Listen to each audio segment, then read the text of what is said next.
AI is rapidly expanding what's possible in design and automation, and this course brings the potential directly into Dynamo for Revit.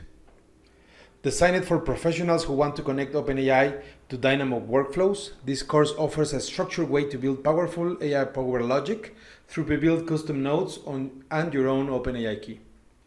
Rather than teaching AI theory, prompting strategies, or Dynamo basics, this course focuses on what's possible when you directly integrate LLM workflows into Dynamo. Students will use OpenAI embeddings, vision, audio, and output formatting APIs to run structured operations on data, image, and voice, or through clean JSON connections inside Dynamo. This is not a course about managing Revit models or creating AI summaries of BIM data. It's a hand-on exploration on how to connect complex AI functions directly on your Dynamo environment, giving you full control over the logic and possibilities. This course gives you the structure and tools to explore LLM capabilities of OpenAI with Dynamo, unlocking a new layer of custom logic, automation, and creative experimentation.